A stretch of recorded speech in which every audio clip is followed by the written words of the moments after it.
follow up on that cap. That's the little offender that came out. 25 volt leak test. Paper and mica setting. Wow, 25 volts. No wonder it's jacked up. I've never seen one that bad, and it's so bad that even on here I can't even get a decent eye reading.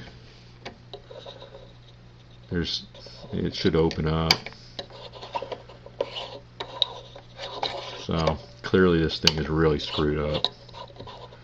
Well, I get some kind of reading right around here. Something's happening to the eye. Let's see if you can see it. You can't read. I think the camera's quite good enough to pick that up. But of course, if I use the wonderful DMM tester, let's try it on that guy. Because after all, these are such great things, right? Let me set this up.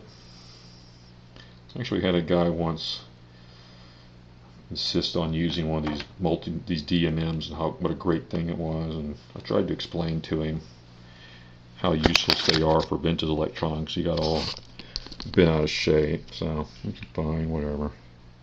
Anyway, here it is.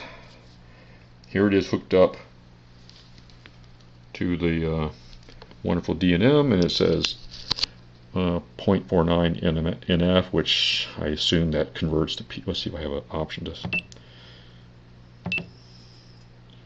range. I don't know if it goes to PFs.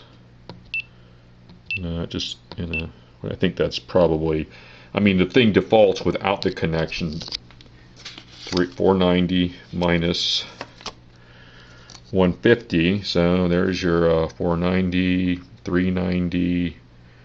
340, yeah, so it's a 330 PF, and that's what the wonderful multimeter is telling us. So useless for working on vintage equipment.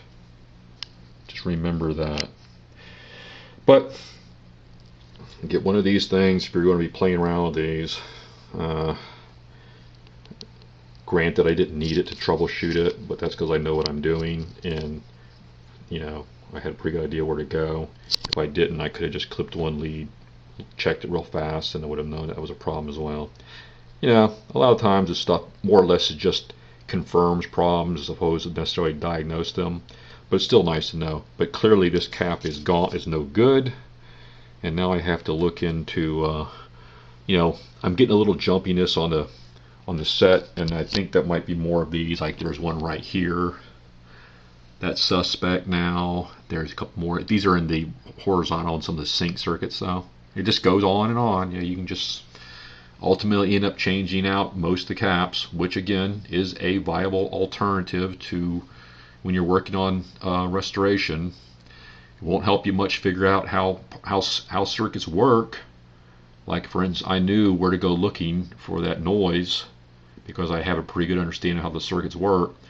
And you really, if you're going to have vintage equipment, since finding a vintage repairman is not an easy thing to do, if you have a desire to own this kind of stuff, I hope you have a passion to figure out how to repair them, because sooner or later it's going to come down to you keeping it going, because the shipping it or finding somebody to work on it for you is just not really a viable option. So I implore those who want to have this stuff, try to learn how things work. Try to learn how to diagnose problems. You know, it'll help you in the long run. But anyway, more later. I think I got this one fixed as far as that scratchy sound. Thanks again.